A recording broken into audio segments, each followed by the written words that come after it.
وما كنت لديهم إذ اجمعوا أمرهم وهم يمكرون وما أكثر الناس ولو حرصت بمؤمنين وما تسألهم عليه من أجر إن هو إلا ذكر للعالمين وكأي من آية في السماوات والأرض يمرون عليها وهم عنها معرضون وما يؤمن أكثرهم بالله إلا وهم مشركون أفأمنوا أن تأتيهم غاشية من عذاب الله أو تأتيهم الساعة بغتة وهم لا يشعرون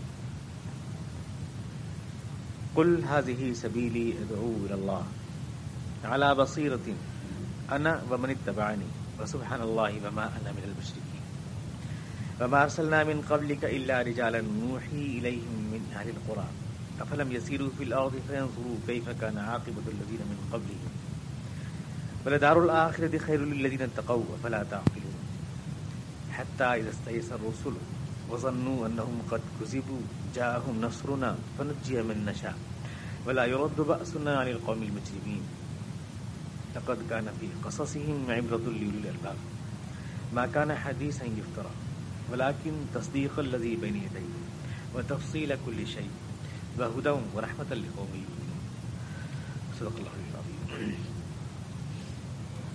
اے محمد علیہ الصلوۃ والتسلیم، یہ غیب کی خبریں ہیں جو ہم نے آپ کی طرف وحی کی. آپ اس وقت موجود نہیں تھے جب یوسف کے بھائی اس کے خلاف سازشیں کر رہے تھے، لیکن آپ کتنی بھی کوشش کریں اس طرح کے دلائل کے ذریعے لوگ انسانوں کی اکثریت ایمان نہیں لائے گی. حالانکہ آپ ان سے کسی معاوضے کے طلبگار بھی نہیں ہیں، لیکن یہ قرآن تو صرف ایک یاد دہانی ہے ساری کائنات کے لیے. زمین اور آسمان میں نہ جانے کتنی اور بھی نشانیاں ہیں جن پر سے لوگ گزرتے رہتے ہیں اور ان پر توجہ نہیں کرتے. لوگوں کی اکثریت اللہ پر ایمان لاتی ہے مگر اس طرح کہ اس کے ساتھ دوسروں کو شریک بھی کر لیتے ہیں. کیا یہ مطمئن ہیں کہ خدا کے عذاب ان کو اچانک دبوچ نہیں لے گا، یا قیامت کی گھڑی ان پر اچانک نہیں آ جائے گی جبکہ انہیں احساس بھی نہ ہوگا؟ تم صاف صاف کہو یہ میرا راستہ ہے، میں اللہ کی طرف بلاتا ہوں، میں علم کی روشنی میں بلاتا ہوں، اور میرے ساتھی بھی علم و بصیرت کے ساتھ اللہ کی طرف بلاتے ہیں. اللہ ان تمام تصورات سے پاک ہے جو تم اس کے بارے میں رکھتے ہو. میں شرک کرنے والوں میں سے نہیں. تم سے پہلے رسول ہم نے جتنے بھی لوگ بھیجے وہ سارے کے سارے انسان ہی تھے جن پر ہم وحی کرتے تھے، شہروں میں رہتے تھے. کیا یہ لوگ زمین میں گھومے پھرے نہیں اور انہوں نے دیکھا نہیں کہ دنیا کی لالچ میں پڑ کر جن لوگوں نے ان کا انکار کیا ان کا انجام کیا ہوا؟ لیکن جو اللہ کا یقین رکھتے ہیں ان کے لیے آخرت کا گھر ہی بہتر ہے. کیا یہ لوگ سمجھ نہیں سکتے؟ ہمیشہ ایسا ہوا کہ جب رسول مایوس ہو گئے اور لوگوں نے یوں سمجھا کہ خدا کی مدد کے جو وعدے تھے وہ سب غلط تھے، تو ہماری مدد آئی. ہم جب چاہتے ہیں جس کو چاہتے ہیں بچاتے ہیں، لیکن ہمارا عذاب کبھی مجرموں سے پلٹتا نہیں ہے. یہ ساری کہانیاں، یہ سارے قصے جو ہم آپ کو بتاتے ہیں، یہ عقل مندوں کے لیے نشان عبرت ہے. یہ کوئی گھڑی ہوئی کہانیاں نہیں ہیں. یہ تو ایک تصدیق ہے ان سارے واقعات کی جو اس سے پہلے ہو چکے، اور تفصیل ہے اس کتاب میں ہر ایک شے کی.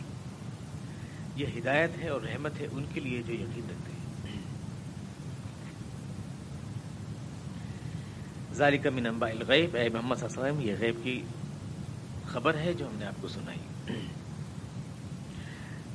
سورہ یوسف کا خاتمہ جیسا کہ آپ پچھلے درس میں سن چکے ہیں، سورہ یوسف کا واقعہ ختم ہو چکا تھا، اور واقعہ جب ختم ہوا تھا تو اس سورت کو ختم ہو جانا چاہیے تھا.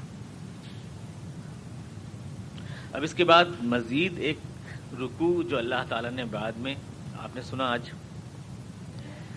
قصہ ختم ہونے کے ساتھ بات ختم ہو جانی چاہیے تھی، لیکن اس کے بعد بھی اللہ تعالیٰ نے پورا ایک رکوع الگ سے بطور تبصرہ اس قصے پر نازل فرمایا، جس کا صاف مطلب یہ ہے کہ اللہ تعالیٰ جو قصے قرآن کریم میں سناتا ہے وہ سنانے کے لیے نہیں ہوتے، کیونکہ قصہ صرف سنانے کے لیے ہوتا تو قصہ ختم ہو چکا تھا، اب مزید آگے بات کہنے کی ضرورت نہیں تھی۔ اس قصے میں کیا عبرت کے نشان چھپے ہیں ان کی طرف توجہ دلانے کے لیے، کیونکہ اللہ تبارک و تعالیٰ جو قرآن کریم میں قصے بیان فرماتا ہے اس میں آپ کے لیے سبق ہوتے ہیں، درس ہوتے ہیں، عبرت کے سامان ہوتے ہیں، چشم کشا، اس کی طرف توجہ دینے کے لیے اللہ تعالیٰ اب اس میں آپ کے لیے کیا کیا عبرتیں اس پورے قصے میں پوشیدہ ہیں اس کو اللہ تعالیٰ بیان فرما رہا ہے۔ کیا محمد صلی اللہ علیہ وسلم یہ غیب کی خبریں ہیں جو ہم آپ کو سنا رہے ہیں؟ سازشیں جب ہوئیں تب آپ نہیں تھے۔ ایک شخص جو غلام کی حیثیت سے بیچا گیا مصر کے بازار میں، شہنشاہ کی حیثیت سے چمکا وہ تخت عرش مصر کے اوپر، تخت مصر پہ۔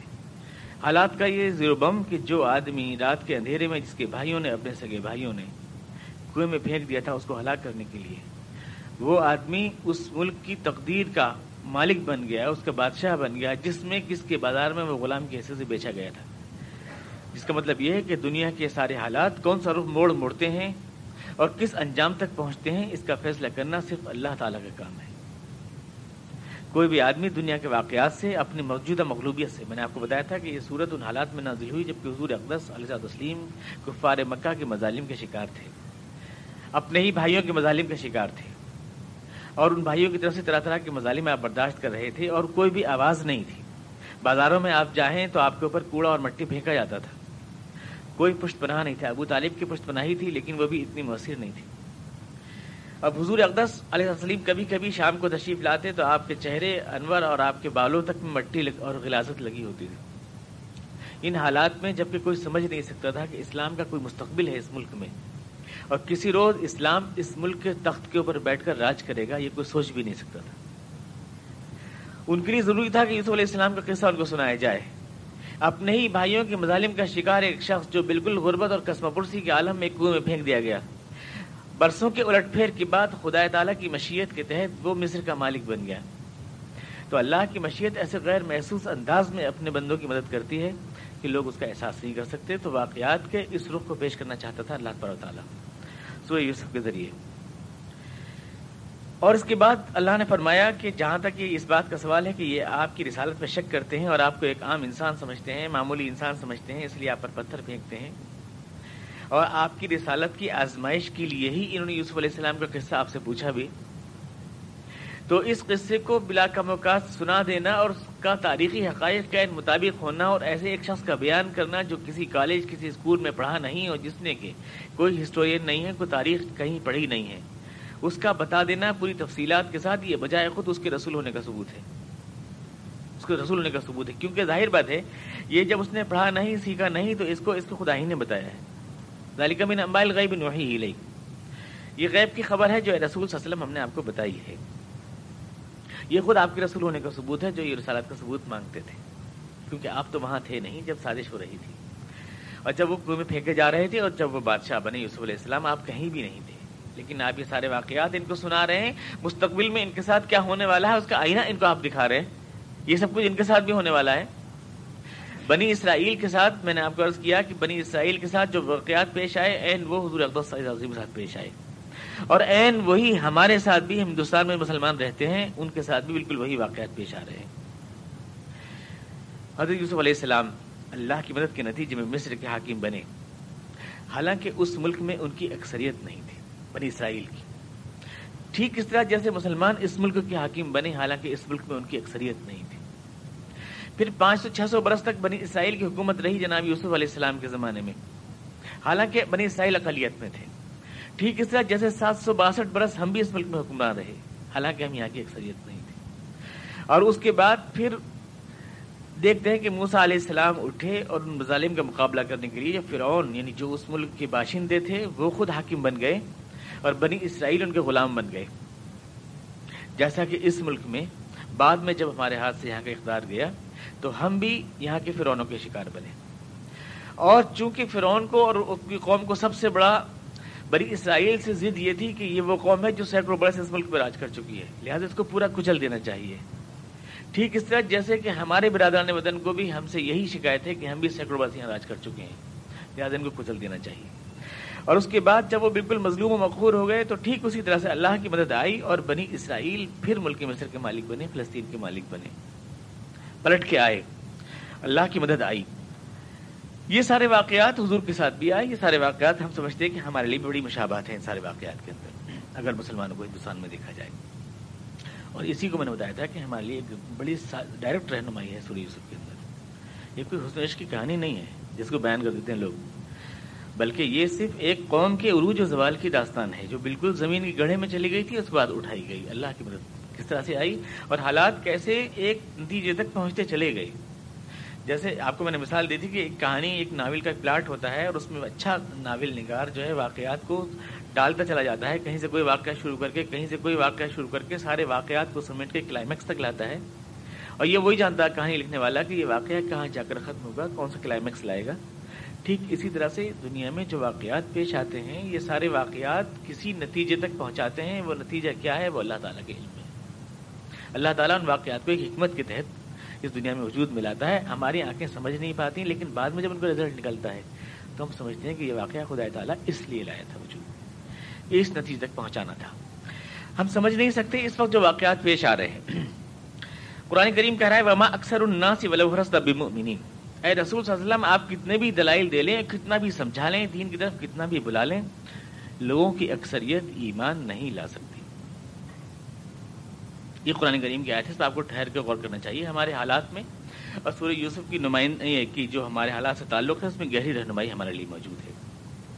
وما اکثر الناس، لوگوں کی اکثریت، ولو حرصت، آپ کتنی بھی کوشش کریں، کتنی بھی چاہت کریں، کتنی بھی حرص کریں، ولو حرصت بمؤمنین، مسلمان ہونے، مومن ہونے والی نہیں ہے۔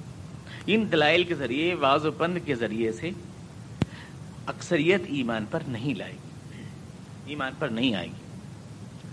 پہلے آپ اس آیت پر ٹھہر جائیں تاکہ آگے کی آیت تو پیچھے کی آیت بھی آپ کو سمجھ میں آئے۔ قرآن کریم صراحت کے ساتھ کہہ رہا ہے کہ رسول صلی اللہ علیہ وسلم آپ اپنی رسالت کے کتنے دلائل دے رہے ہیں، یوسف السلام کا پورا قصہ وحی کے ذریعے سنا رہے ہیں، آپ بتا رہے ہیں میں اللہ کا نبی ہوں، تبھی تو میں ٹھیک ٹھیک سب بات بتا رہا ہوں، عروج و زوال کی ساری داستان سنا رہے ہیں، اللہ کے عذاب سے بھی ڈرا رہے ہیں، سب کچھ کر رہے ہیں، لیکن اس کے باوجود لوگوں کی اکثریت ایمان نہیں لائے گی۔ قرآن کریم کی صراحت ہے، میں تو نہیں کہہ رہا۔ ولو وما اکثر الناس ولو حرصت بمؤمنین، آپ بہت چاہیں گڑائیں گے، دعائیں مانگیں گے، لیکن نہیں لائے گی۔ وما اکثر الناس ولو حرصت بمؤمنین، لیکن یہ بھی واقعہ ہے کہ لوگوں کی اکثریت ایمان لائی ہے، دوسری طرف یہ واقعہ بھی ہے۔ ہم دیکھتے ہیں کہ حضور اقدس علیہ السلام جب تشریف لے گئے دنیا سے تو پورے سرزمین عرب پر 19 لاکھ مربع میل پر تمام اسلام کو پرچم لہرا رہا تھا، لوگوں کی اکثریت مسلمان تھی۔ قرآن کہہ رہا ہے وما اکثر الناس ولو حرصت بمؤمنین، لوگوں کی اکثریت ایمان نہیں لائے گی، اور حالانکہ اکثریت ایمان لائی، اور اس پورے جزیرہ نما عرب کے اوپر اسلام کا پرچم لہرایا۔ تو اس میں آخر قرآن کہہ کیا رہا ہے؟ بات یہ ایک بہت بڑا پوائنٹ ہے، اس کو آپ کو سمجھنا چاہیے۔ قرآن کہہ کیا رہا ہے؟ آج کے لوگوں کا خیال یہ ہے، تمام جتنے بھی اسلامی دانشور ہیں، یہ تحریک اسلامی کے بھی بہت سے دانشور ہیں جو کہتے ہیں کہ دنیا میں اسلام کو غالب کیا جا سکتا ہے جمہوریت کے ذریعے، ڈیموکریٹک سسٹم کے ذریعے، وہ نظام جو لوگوں کی اکثریت کے اوپر فیض کرتا ہے کہ لوگوں کی اکثریت جو کہے وہ آ جائے، وہ ہو جائے۔ 51% جو کہیں، 51% کے مطابق جو ہے نظام بنا لیا جائے، 100 میں سے 51 آدمی جو کہیں اس کو حق مان لیا جائے، 49 آدمی جو کہیں وہ جھوٹ ہے۔ اس نظام کے تحت، جمہوری نظام کے تحت ہم اسلام کو غالب کر سکتے ہیں اس ملک میں۔ اللہ تعالیٰ نے قرآن کریم میں، پورے قرآن کریم میں، اور حضور اقدس کی پوری سیرت میں اور اسلام کی پوری تاریخ میں اسلام کو غالب کرنے کا یہ پروسیس ہمیں کہیں ملتا نہیں، کہیں نہیں ملتا۔ ڈیموکریٹک سسٹم کے ذریعے، عوام جمہوریت کے ذریعے اسلام برآمد ہو جائے، یہ ممکن نہیں ہے۔ جمہوریت یعنی عوام کی اکثریت ایمان قبول کر کے ایمان اور اسلام کو اپنے اوپر نافذ کر لے، یہ ممکن ہی نہیں ہے۔ قرآن کی صراحت ہے وما اکثر الناس ولو حرصت بمؤمنین، لوگوں کی اکثریت کبھی مومن ہو ہی نہیں سکتی۔ اس طرح سے تبلیغ، تلقین و دعوت کے ذریعے لوگوں کی اکثریت مومن نہیں ہو سکتی ہے۔ رسول صلی اللہ علیہ وسلم آپ کتنے بھی دلائل پیش کر دیں، اور جب لوگوں کی اکثریت مومن ہو نہیں سکتی تو وہ 51% والا نظام اسلام کو لا کیسے سکتا ہے؟ کبھی نہیں لا سکتا۔ پھر کیسے آئے گا اسلام؟ اس کا پروسیس میں بھی بتاتا ہوں، قرآن کریم کی آیت میں ہے، لیکن ڈیموکریٹک سسٹم سے اسلام نہیں آئے گا۔ اسلام کیسے آ سکتا ہے؟ اور بھی کوئی نظریہ نہیں آ سکتا۔ آپ اس ملک کی قیاس کریں، جس ملک میں آپ رہتے ہیں، یہ ملک جو ہے بھارت میں ہندوؤں کا ملک ہے۔ یہ جیسے ہمیں اسلام سے پیار ہے، ویسے ان کو ہندوتو سے پیار ہے۔ ہندوتو کی پارٹی ہے بھارتیہ جنتا پارٹی، جو ہندوتو کی لانے کے لیے پچھلے 50 سال سے برسر اقتدار کوشش کر رہی ہے،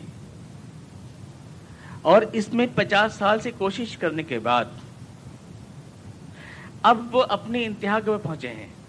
اپنی پورا انہوں نے نچوڑ لیا ہے، جتنا بھی رس تھا ان کے نظریے میں، لوگوں کو جتنا بھی وہ موبلائز کر سکتے تھے، جتنا اکٹھا کر سکتے تھے، انہوں نے کر لیا۔ لیکن کیا ہوا؟ جب اقتدار کی دہلیز کے اوپر پہنچے وہ، تو جس نظریے کے لیے یہاں تک سیڑھیاں طے کرتے ہوئے آئے تھے، سب سے پہلے اسی کو پھینک دیا اور کہا کہ ہم اپنے ایجنڈے میں ہندوتو کو نہیں لائیں گے، 370 کو نہیں لائیں گے، سول کوڈ کو نہیں لائیں گے، مندر کے مسئلے کو نہیں لائیں گے۔ جس نظریے کو لے کر آئے تھے اسی کو پھینکنا پڑا، اس لیے کہ ڈیپینڈ جن لوگوں پر ہیں، بارگیننگ اور سمرتھن واپس لینے اور لینے کا جو مسئلہ ہے، اس کی وجہ سے وہ اپنے نظریے پر زور نہیں دے سکتے۔ تو ایک ایسے ملک میں جہاں 85% لوگ غیر ہندو ہیں، اور اس کے بعد وہ چاہتے بھی ہیں اس نظریے کو، اس پہ کرتے بھی ہیں، اس کے باوجود اس کو نہیں لا سکتے، جمہوریت کے ذریعے سے اپنے نظریے کو، نظام کو نہیں لا سکتے، تو اسلام حالانکہ 420 بے ایمانیاں، جعلی ووٹنگ، سب کچھ کرنے کے باوجود وہ اتنا کچھ کر پائے، اسلام تو ایسا کرنا بھی نہیں دے گا آپ کو۔ اسلام کے طریقے سے کوئی آدمی اس الیکٹرل سسٹم میں حصہ لینا چاہے گا تو وہ ضمانت ضبط کرائے گا اور کچھ بھی نہیں کر پا سکتا۔ رشوت نہیں دے گا، چوری نہیں کرے گا، جھوٹ نہیں بولے گا، جھوٹے ووٹ نہیں ڈلوائے گا، مردوں کے ووٹ نہیں ڈلوائے گا، بچوں سے نہیں ڈلوائے گا، ایمانداری سے ڈلوائے گا، تو گھر بیٹھا رہے گا ضمانت ضبط کرا کر۔ اور اس کے بعد اگر خدا نخواستہ کہیں جیت جات کے لے بھی آیا 175 یا 76 سیٹیں، تو سمرتھن واپس لے لے گا کوئی اس سے؟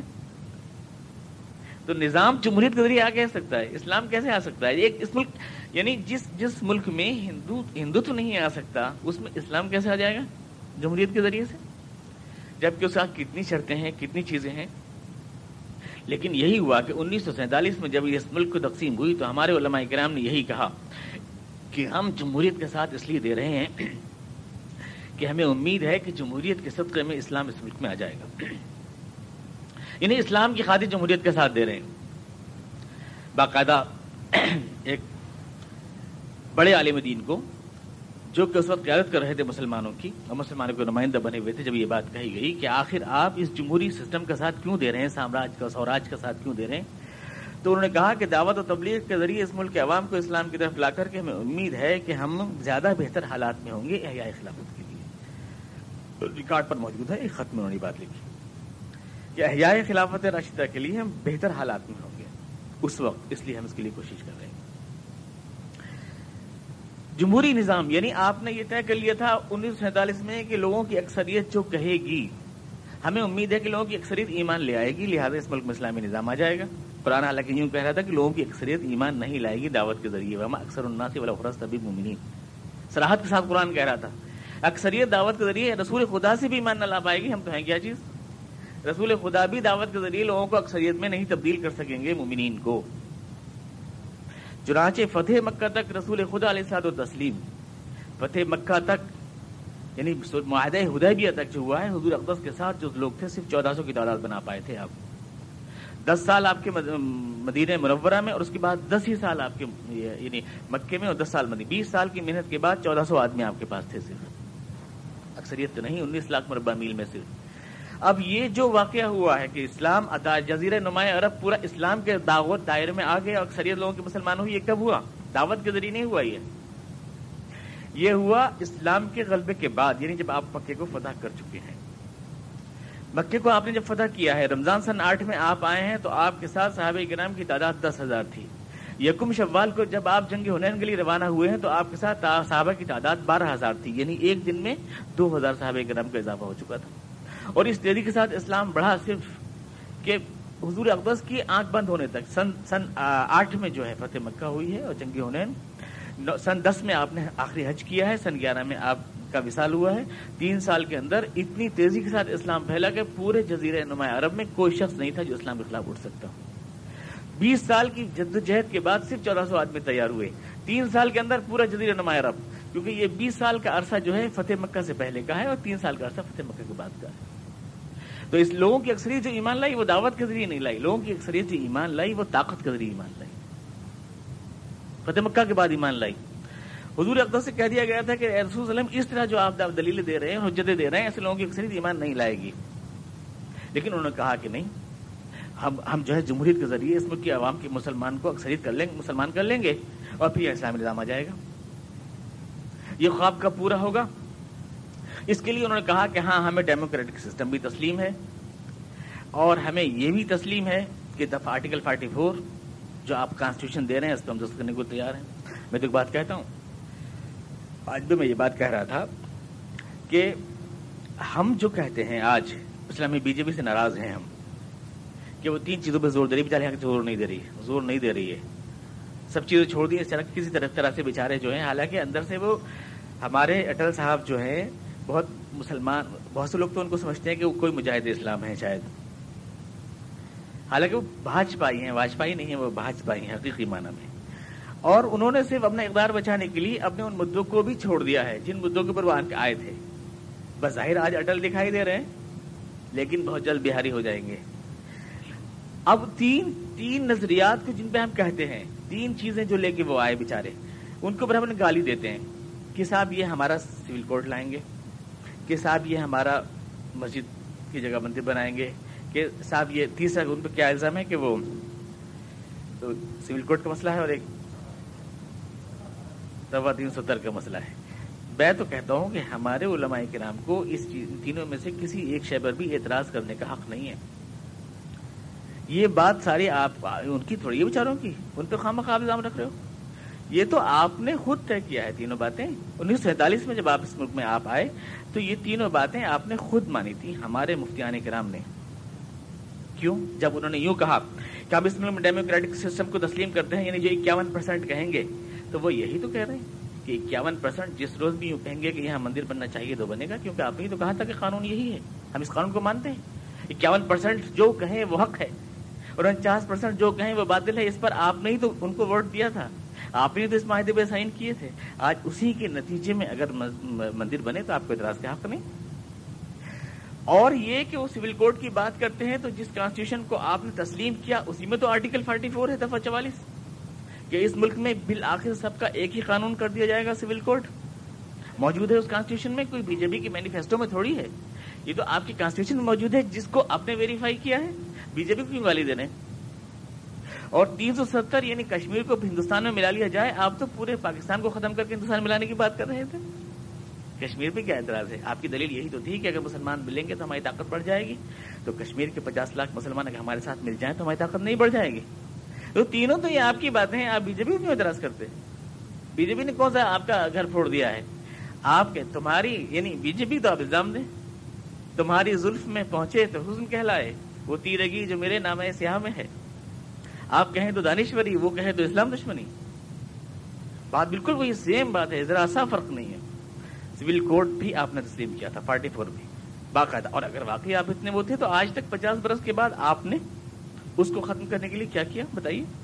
آپ نے تو بتایا بھی نہیں، لوگ اس بات کو بتایا بھی نہیں کہ یہ کانسٹیٹیوشن میں موجود ہے سول کوڈ، جس کو کہ آپ لوگوں نے تسلیم کیا ہے، اس میں موجود ہے، آپ نے عوام کو بتایا تک نہیں۔ بیچارے یہ سمجھ رہے تھے ساتھ کہ بی جے پی کہہ رہی ہے، انڈین کانسٹیٹیوشن یہ نہیں کہتا، وہ تو پسند لاء کو آزادی میں ابھی پچھلے درس آپ سن رہے تھے کیسے اس میں ہے، وہ تو باقاعدہ سپریم کورٹ کا فیصلہ موجود ہے کہ یہ عبوری عارضی انتظام ہے، بس جب تک مسلمان خود کہہ دیں گے تو اس دن ہم ختم کر دیں گے۔ مسلمان کہنے کو کیا دیر لگتی ہے؟ بہت سے مسلمان گھومتے ہیں، 10 روپے دے کے جو چاہے کہلوا لیجیے کہ وہ آپ کے مسلمان کہہ رہے ہیں اور ہو جائے گا جس روز بھی چاہیں گے۔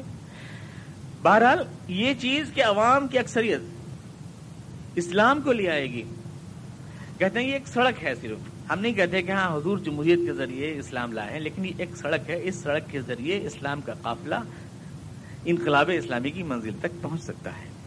ایک بہت بڑے تحریک اسلامی کے مفکر فرماتے ہیں کہ اس سڑک کے ذریعے اسلامی انقلاب کا قافلہ اسلام کے غلبے کی منزل تک پہنچ سکتا ہے۔ اوکے، تو اس سڑک سے واپس بھی تو آ سکتا ہے وہ قافلہ، کہ آپ وہاں جانے کے بعد توڑ دیں گے اس سڑک کو، اور پھر یہ سڑک صرف آپ اپنے لیے بنائیں گے، اس پہ کوئی اور نہیں چلے گا، دوسرے لوگ بھی تو چلیں گے، اور اگر وہ آپ سے زیادہ کہیں ہوئے کوہنی مارنے والے زیادہ گنڈے ہوئے تو آپ کو تو اٹھا کے ایک طرف کھڑا کر دیں گے، سڑک تو سب ان کے قبضے میں چلی جائے گی۔ یہ کوئی دلیل نہیں ہے. اللہ کے رسول نے ہمیں جو اسلام کے غلبے کا وہ دیا ہے تصور، وہ صرف یہ دیا ہے کہ آپ اسلام کے غلبے کا تصور ذہن میں رکھیں اور اس کے لیے جدوجہد کریں. والذین جاہدوا فینا، آپ جو ہے اس کے لیے جدوجہد کریں گے ہر ممکن جو آپ کے بس میں ہے. لنہدینہم سبلنا، نتائج اور رزلٹ یہ ہمارے ہاں پاس چھوڑ دیجئے. ہم کیسے نکال کے لائیں؟ خدا کے عذاب آئیں، اچانک کوئی شکل پیدا ہو. یلبسکم شیعام ویذیق بعضکم بأس بعض، ہم ان کے سارے منصوبوں کو اس طرح ناکام کریں گے، ہم ان کو آپس ہی میں دست و گریباں کر دیں گے. ہم یہ بھی کر سکتے ہیں. یلبسکم شیعام ویذیق بعضکم بأس بعض، ہم انہیں کو آپس میں دست و گریباں کر دیں گے. بھول جائیں گے سارے بیچارے. اب ہندوتو کے لیے کوشش کرتے کرتے کرتے کرتے 50 برس کے بعد یہاں تک آئے تو اب ایک مسئلہ یہ ہے، اب بڑھاپے کی آخری منزل پر ہیں.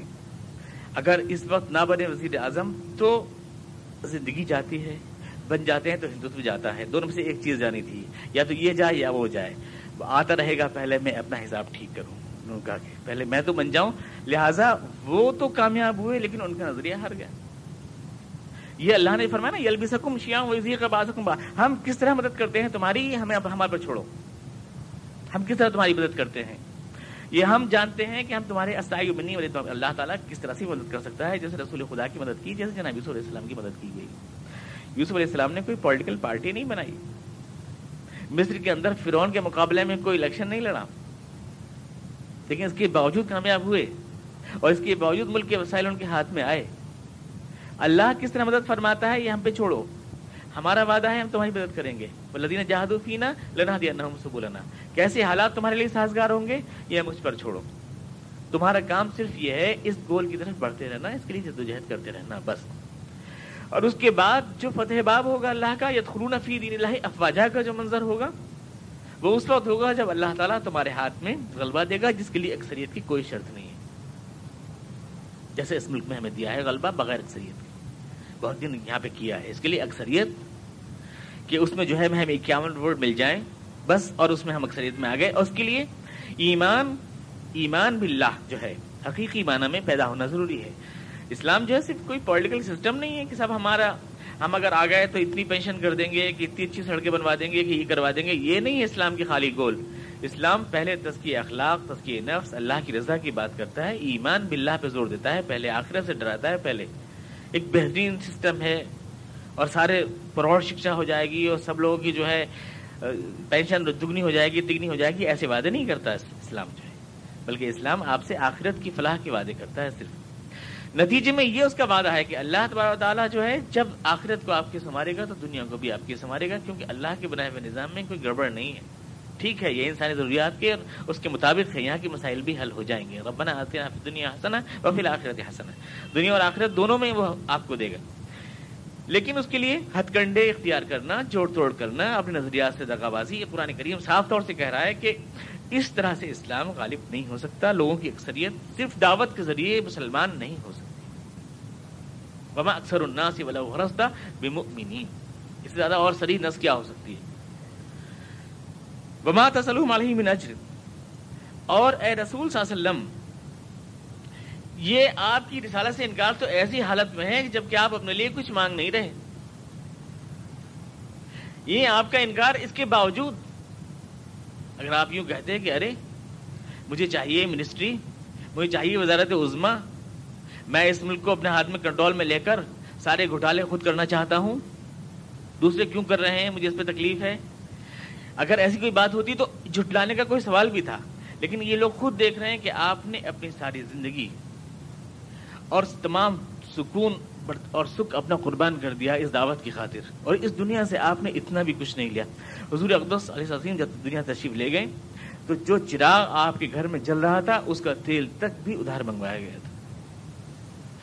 آپ کا کوئی ذاتی مکان بھی نہیں تھا، وہ مسجد کے حجرے تھے جس میں آپ کی بیویاں رہتی تھیں.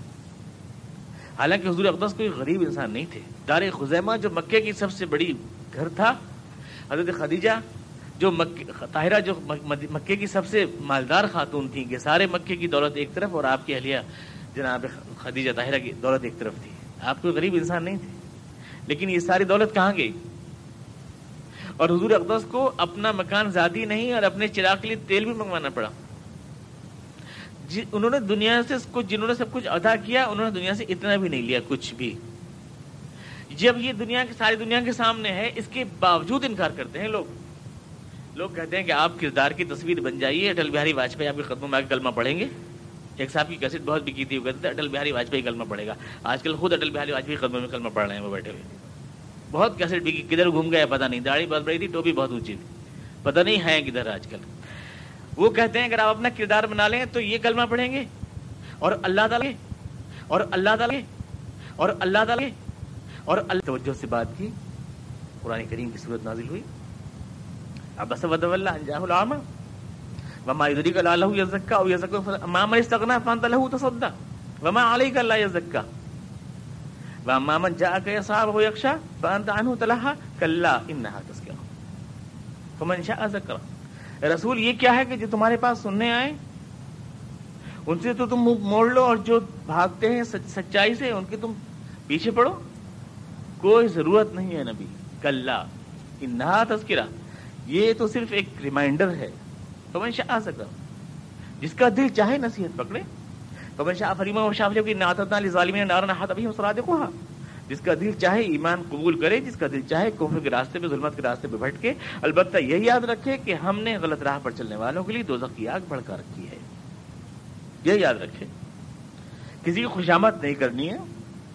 رسول اکبر سے کہہ دیا گیا ان هو الا ذکر للعالمین، یہ صرف جو ہے کائنات جہان کے لیے ایک ریمائنڈر ہے. شاید یاد آ جائے، کچھ سنیں اللہ کے الفاظ. ورنہ یہ تھوڑی ہے کہ اللہ نے یہاں پہ کرم کر دیا ہے کچھ مسلمان ہو کے، بڑا احسان کر دیا ہے، اور لہٰذا اب اسلام کو بھی چاہیے کہ وہ بھی ہماری خواہشات کا خیال رکھے. جب ہم نے اسلام قبول کر کے اتنی بڑی عنایت کی ہے، ورنہ ہونے جاتے ہیں ہم ہندو بھی تو ہو سکتے تھے، یہ بھی تو کرسچن بھی تو ہو سکتے تھے. ہمیں شکر کرو کہ ہم مسلمان ہیں. یہ نہیں ہے لا یمنون علیک ان اسلموا، میرے اوپر اس کا احسان نہ رکھو کہ تم مسلمان ہو. بل اللہ یمن علیکم ان ہداکم للایمان، یہ خدا کا احسان ہے کہ اس نے تمہیں اسلام کی توفیق بخشی. یمن علیکم ان ہداکم للایمان ان کنتم صادقین. تو ان هو الا ذکر للعالمین، یہ تو ایک نصیحت ہے، جس کا دل چاہے مانے اور جس کا دل چاہے نہ مانے. وکأیم من آیۃ فی السماوات والارض یمرون علیہا وہم عنہا معرضون. ایسی بات نہیں کہ اسلام کی صداقت پر دلائل نہیں ہیں. آپ ان تمام چیزوں کو سنا رہے ہیں وحی کے ساتھ، بالکل صحیح. یہ ایک خود دلیل رسالت ہے. اللہ نے کس طرح حضور اسلام کو ایک بالکل زوال سے عروج کے اوپر پہنچایا، یہ خود ایک اللہ کی نشانی ہے. تم اے رسول کن حالات میں سارے عرب کا مقابلہ کر رہے ہو. وَأَنْتَ حِلٌّ بِهَذَا الْبَلَدِ، حال یہ ہے کہ اس شہر میں تمہیں حلال کر لیا گیا ہے. یہاں گھاس کی پتی توڑنے پر جرم ہے، یہاں جانوروں کو بھی نہیں ستایا جاتا، لیکن تمہارے لیے ہر مصیبت کو روا سمجھ لیا گیا، ہر دکھ دینا تمہارے لیے جائز کر دیا گیا اس ملک میں. یہ ساری نشانیاں تم جو سارے لوگ دیکھتے ہیں، ایک یہی نہیں ہے، سچائی کی نشانیاں بہت سی ہیں جنہیں لوگ نظر انداز کرتے ہیں. وَكَأَيِّن مِّنْ آیَةٍ، اس کے علاوہ بھی یہ رسول بہت سی نشانیاں فی السماوات والارض، زمین میں اور آسمان میں نہ جانے کتنی اللہ کی توحید کو بتانے والی نشانیاں، اور یہ بتانے والی کہ توحید کے ساتھ ساتھ رسول کی بھی ضرورت ہے. کیونکہ جو خدا اس کائنات میں بادل اٹھاتا ہے ہمیں پانی دینے کے لیے، اور جو بارشیں برساتا ہے ہمارے کھیتوں کے لیے، اور جو دھوپ نکالتا ہے ہمارے پھل پکانے کے لیے، کیا وہ ہماری روحانی نشو و نما کے لیے کوئی انتظام نہیں کرتا؟ یہ تو خود ایک دلیل ہے. اگر کائنات میں آدمی دیکھے، اگر کوئی خدا اس کائنات میں ہے جس نے چاند ستارے بنائے ہیں، رات میں اسے ٹھوکریں ہمارے کھانا گوارا نہیں، یوں ستارے نکالتا ہے رات میں. دن بھر ہم کام کرتے کرتے تھک جاتے ہیں، ہمیں سکون چاہیے اس لیے رات لاتا ہے. روشنی میں ہمیں چاہیے کام کرنے کے لیے، اس لیے سورج نکالتا ہے. جو ہماری حضرت کا اتنا خیال رکھتا ہے تو وہ ہماری خیر و شر، حق و باطل بتانے کا خیال نہیں کرے گا. اس کے لیے رسول چاہیے. یہ تو آیتیں کھلی ہوئی ہیں، ایسا نہیں ہے کہ نشانیاں نہیں ہیں، نشانیاں ہیں مگر دیکھنے والی آنکھ نہیں. وَكَأَيِّن مِّنْ آیَةٍ فِي السَّمَاوَاتِ وَالْأَرْضِ، زمین اور آسمان میں بہت سی نشانیاں، یمرون علیہا، جن سے یہ لوگ گزریں گے. وَهُمْ عَنْهَا مُعْرِضُونَ، لیکن آنکھ پھیر لیں گے. اب ایک چیز ہے بھائی توجہ کی، قرآن کہہ رہا ہے زمین میں اور آسمانوں میں. وَكَأَيِّن مِّنْ آیَةٍ فِي السَّمَاوَاتِ وَالْأَرْضِ، زمین میں اور آسمانوں میں نہ جانے کتنی نشانیاں جہاں سے یہ لوگ گزریں گے. یمرون علیہا، کتنا صاف اشارہ ہے کہ لوگ آسمانوں میں سے بھی گزریں گے. وَكَأَيِّن مِّنْ آیَةٍ فِي السَّمَاوَاتِ وَالْأَرْضِ، زمین میں اور آسمانوں میں نہ جانے کتنی نشانیاں ہیں، یمرون علیہا، جہاں سے لوگ گزریں گے. آسمانوں میں سے بھی نشانیاں دیکھنے کے لیے گزریں گے گویا. لیکن کیا ہے کہ وَهُمْ عَنْهَا مُعْرِضُونَ، آنکھ پھیر لیں گے، نظر بچا لیں گے. جانور بھی دیکھتا ہے، ہر چیز دیکھتا ہے جانور بھی، لیکن اس سے نصیحت نہیں پکڑتا، نتیجہ نہیں نکالتا. انسان کی آنکھ میں جانور کی آنکھ میں یہی فرق ہے. دیکھا چیز کو، رزلٹ نہ نکالا. کائنات میں سب کچھ سسٹم بلا وجہ تو نہیں چل رہا، کسی نے بنایا ہے، کوئی چلا رہا ہے. جو اتنا نہیں سمجھ رہا، آنکھ بھی ہے تو کیا اندھا ہے، وہ کیا دیکھ رہا ہے؟ جو اس کائنات کی حقیقت کو نہیں سمجھ پا رہا، جو کوئی یہ سسٹم چلا رہا ہے کسی مقصد سے چلا رہا ہے، تو آنکھ پھیر لیتے ہیں، پیٹ پھیر لیتے ہیں. وما یؤمن اکثرهم باللہ الا وهم مشرکون، اور لوگوں کی اکثریت ایمان لاتی تو ہے اللہ پر، لیکن اس طرح کہ اس کے ساتھ شرک بھی کرتی ہے. یہ بہت ہی پوائنٹ کیا ہے قرآن کریم. وما یؤمن اکثرهم باللہ الا وهم مشرکون، لوگوں کی اکثریت اللہ پر ایمان لاتی ہے مگر اس طرح کہ اس کے ساتھ شرک کو ملا لیتے ہیں. یہی فرق ہے اسلام میں اور تمام دنیا کے مذاہب میں. اللہ کو تو مانتے ہیں مگر اس کے ساتھ دوسرے لوگ دوسری طاقتوں کو بھی شریک کر لیتے ہیں اطاعت کے حق میں. اسلام جو ہے جس اللہ کو مانتا ہے اسی کو اطاعت کا بھی حق دیتا ہے. یہ فرق ہے. لوگ اللہ پر ایمان اس طرح لاتے ہیں، لوگوں کی اکثریت مشرکین ہے. مثلا اللہ پر تو مانتے ہیں، ایشور کو تو مان رہے ہیں، سب چڑھاوے چڑھا رہے ہیں، سب کچھ کر رہے ہیں، ایشور کو تو مان رہے ہیں، پرمیشور کو، سرو شکتیمان کو تو مان رہے ہیں. لیکن ساتھ میں اور بہت سے جو ہیں ان کے سول ایجنٹ جن کے ذریعے کام ہو رہا ہے، ڈسٹریبیوٹرز ان کو بھی مان رہے ہیں ساتھ میں. یا بہت سے لوگ ہیں جو کہ اعمال کر رہے ہیں، اللہ کے لیے کر رہے ہیں، کہہ کہ اللہ کی خاطر کر رہے ہیں، لیکن اس میں انسانوں کی خوشنودی، سماج کی خوشنودی، دوسرے لوگوں کی ریاکاری دکھانے کے لیے کر رہے ہیں. ایمان تو لا رہے ہیں لیکن اللہ کے ساتھ دوسرے کو بھی شریک کر کے کر رہے ہیں. حضور اقدس سے فرمایا کہ ریا جو ہے وہ بھی شرک ہے. نماز پڑھ رہے ہیں ایک صاحب کنکھیوں سے دیکھ رہے ہیں کہ لوگ دیکھ رہے ہیں نہیں دیکھ رہے ہیں کتنے اچھے سجدے کر رہا ہوں، تو یہ نماز بظاہر اللہ کے لیے ہوگی لیکن ظاہر ہے کہ انسانوں کے لیے ہے. بہت زیادہ مشرہ بنے ہوئے ہیں، بہت سبحان اللہ ماشاء اللہ کر رہے ہیں، بہت خوش اخلاق بنے ہوئے ہیں. یا پھر یہ کہ اللہ سے جو ہے مانگنا چاہیے تھا اوروں سے مانگ رہے ہیں جا کر، یہ بھی ایک شرک ہے. ہمارا ہر سجدہ اللہ کے حضور ہونا چاہیے تھا، ہمارا ہاتھ اللہ کے حضور پھیلنا چاہیے تھا، اوروں کے آگے پھیل رہا ہے، اوروں کے آگے جھک رہا ہے، یہ بھی شرک ہے. ہم جن جذبات کو اللہ کے ساتھ خاص کر سکتے ہیں اور کے ساتھ خاص کر رہے ہیں. اور ٹھیک اسی طرح یہ بھی کہ ہمیں اللہ سے زندگی کے سارے میدانوں میں اطاعت کرنی چاہیے تھی، لیکن ہم نماز تو اللہ کے لیے پڑھیں اور تمدن اور معیشت اور سیاست کے دیگر دائروں میں دوسروں سے قوانین لے لیں، یہ بھی تو شرک ہے. یہ بھی تو شرک ہے. تو لوگ یہ سمجھتے ہیں کہ ہم اللہ پہ ایمان رکھتے ہیں، وما یؤمن اکثرهم باللہ الا وهم مشرکون، حالانکہ وہ اللہ کے ساتھ دوسروں کو ملائے ہوئے ہوتے ہیں. یہ اللہ نے صحیح جگہ انگلی رکھ دی ہے. سارے وہ لوگ جو اپنے آپ کو مومن کہتے ہیں، آپ کسی بھی دوسری بات کیجئے کہے گا خامخواہ اب ہم الزام لگاتے ہیں مشرک کہاں سے آئے. ایک کم دویتیہ ناستم ہمارے وید میں لکھا ہے، کہہ دیں گے لا الہ الا اللہ آپ کہتے ہو، ہم کہتے ہیں ایک کم دویتیہ ناستم، وہی بات ہے. آپ کسی کرسچن سے بات کریں وہ کہے گا آپ مسلمانوں نے خامخواہ بدنام کر رکھا ہے ہمیں، ہم تو نہیں، ہم تو ایک اللہ کو مانتے ہیں. گاڈ GOD گاڈ ایک ہی ہے. چھوٹی چیزیں گاڈس ہیں، وہ دیوی دیوتا بہت سارے لیکن گاڈ ایک ہی ہے. سرو شکتیمان پرمیشور ایک ہے. ہندو سے آپ کہیں تو کہے گا. مشرکین مکہ ماننے کو تیار نہیں تھے کہ ہم مشرک ہیں، ناراض تھے اس بات پر حضور اقدس سے کہ آپ ہمیں مشرک کیوں کہتے ہیں. حج میں تلبیہ پڑھتے تھے، لبیک اللہم لبیک لا شریک لک لبیک، یہ پڑھتے تھے، تیرا کوئی شریک نہیں ہے اللہ. ہم تو کوئی بھی اپنے آپ کو مشرک مانتا نہیں ہے. اب اگر ہم بھی نہیں مانتے تو اس سے کچھ نہیں ہوتا کہ ہم تو اپنے آپ کو مشرک نہیں مانتے. اگر ان چیزوں میں ہم بھی ملوث ہیں کہ اللہ کے ساتھ دوسروں کو بھی ہم ٹانکا لگا رہے ہیں، دوسروں کا بھی، اور وہ مقام، وہ حقوق، وہ اختیار جو اللہ کو دینے چاہیے دوسروں کو دے رہے ہیں، چاہے وہ ہمارے دعا کے میدان میں ہو، چاہے سجدے کے میدان میں، چاہے سیاست و تمدن کے میدان میں، کوئی بھی حق اگر ہم کسی کو دے رہے ہیں جو اللہ کا حق تھا تو یہ شرک ہے. پارٹنرشپ ہے یہ تو، اور کو ساتھ میں شریک کیا. لیکن مسلمان کا یہ ہے کہ مسلمان کا ایمان اتنا پکا ہوتا ہے کہ چھوٹے موٹے شرک سے وہ ٹوٹتا ٹاٹتا ہے نہیں. خالی نے کہا تھا کہ کرے غیر گربت کی پوجا تو کافر، جو ٹھہرائے بندہ خدا کا تو کافر، ستاروں میں مانے کرشمہ تو کافر، جھکے آگ پر بہر سجدہ تو کافر، مگر مومنوں پر کشادہ ہیں راہیں، پرستش کریں شوق سے جس کی چاہیں. ان کی ایمان میں اسلام میں کوئی فرق نہیں آتا. قرآن کریم اسی پر انگلی رکھ رہا ہے. لوگوں کی اکثریت اپنے آپ کو مومن سمجھتی ہے حالانکہ وہ اللہ کے ساتھ دوسروں کو شریک کر لیتے ہیں. وما یؤمن اکثرهم باللہ الا وهم مشرکون. لوگوں کی اکثریت اللہ پر ایمان لاتی ہے مگر اس طرح کہ اس کے ساتھ دوسروں کو بھی شریک کر لیتے ہیں، پارٹنر کر لیتے ہیں اللہ کے ساتھ، وہ حق اور وہ حقوق اور وہ اختیارات دوسروں کو دے دیتے ہیں جو صرف اللہ کے ہونے چاہیے۔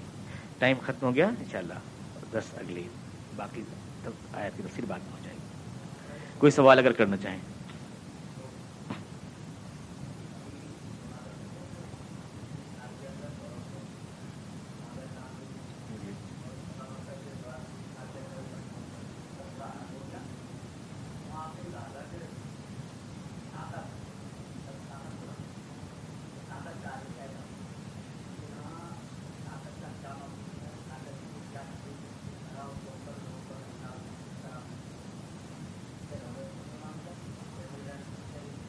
نہیں، اسلام، میں اس بات کو کئی بار کہہ چکا ہوں، طاقت کے ذریعے مطلب ہوتا ہے یہ کہ اسلام تلوار سے نہیں پھیلا، یہ یاد رکھیں، اسلام تلوار سے نہیں پھیلا، تلوار کی چھاؤں میں پھیلا۔ جب کوئی بھی تمدن طاقت میں ہوتا ہے نا تو لوگ اس کو اپناتے ہیں، اور جب کوئی ہوتا ہے کمزوری کے عالم میں تو لوگ اس سے بھاگتے ہیں، یہ انسانی فطرت ہے۔ شوکت جس کے ساتھ ہوتی ہے، الناس علی دین ملوکہم، طاقت اور شوکت جس دین اور جس نظریے کے ساتھ ہوتی ہے لوگ اس سے وابستہ ہوتے ہیں، اور وہ ایک عام رجحان بن جاتا ہے، اس کو کہنے کی ضرورت نہیں پڑتی، ڈنڈا مارنے کی ضرورت نہیں پڑتی، ایک ماحول بنتا ہے۔ اسلام کے لیے یہ کہنا تو غلط ہے کہ اسلام کسی گردن پہ تلوار رکھے، اسے اسلام قبول کرایا گیا، لیکن یہ کہ اسلام نے یہ کہا کہ سچائی کو سر اٹھا کے جینے کا حق ہے، اور جب سچائی سر اٹھا کے جیتی ہے تو بندگان خدا اس کے ساتھ جڑتے ہیں اور آتے ہیں، اور صرف دعوت خوشامد کے ذریعے لوگوں کی اکثریت مومن نہیں ہوتی۔ میں نے ایک بار مثال دی تھی کہ تلوار زمین کھودتی ہے اور دعوت بیج بکھیرتی ہے تو یہ فصل لہلہاتی ہے۔ ایسا نہیں حضور اقدس نے کبھی زندگی میں کسی کو اس پہ تلوار نہیں رکھی، یہ حقیقت ہے، لیکن یہ بھی حقیقت ہے کہ اسلام جب مکے میں فاتح ہوا تو اس کے بعد یدخلون فی دین اللہ افواجا، اذا جاء نصر اللہ والفتح ورأیت الناس یدخلون فی دین اللہ افواجا۔ اب جب کہ فتح ہو چکی ہے رسول تو آپ دیکھیں گے کہ لوگوں کی فوجیں اسلام میں داخل ہو رہی ہیں، یدخلون فی دین اللہ افواجا۔ جی کیا ہو رہا ہے؟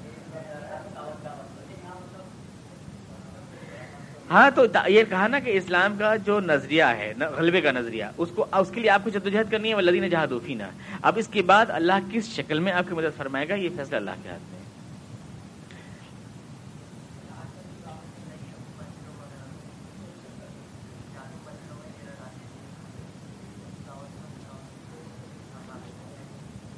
نہیں، وہ دعوت جو اصلاح ہوتی ہے بندوں کی، وہ اس کو آپ کہہ رہے ہیں، یا وہ جمعرات کی جو دعوت ہوتی ہے اس کو عام طور سے لوگ جو کرتے ہیں وہ کھانے پینے کی دعوت ہے، وہ لوگوں کی اصلاح ہے، وہ اپنے اصلاح جو مسلمانوں کی اصلاح کے لیے کام ہے وہ دعوت۔ قرآن کریم میں جو دعوت کا لفظ بولا گیا ہے ادعوا الی اللہ، اس کا مطلب ہوتا ہے لوگوں کو اسلام کی دعوت دینا، دعوت کا مطلب ہوتا ہے اسلام کی طرف بلانا۔ میں کسی سے کچھ مانگتا نہیں، ما اسألکم علیہ من اجر، میں دینا چاہتا ہوں۔ اسلام کہنا یہ ہے کہ ہم دعوت ہے، ہم مانگتے نہیں دیتے ہیں، یعنی ہم آپ کو جو ہمارے پاس دولت ہے وہ آپ تک پہنچانا چاہتے ہیں، آپ سے کچھ نہیں لینا چاہتے۔ یہ ہے کل اسلامی دعوت۔ دعوت جو اصطلاح ٹرم ہے ایک دوسروں تک اسلام کو پہنچانا، جس کو کہتے ہیں دعوت۔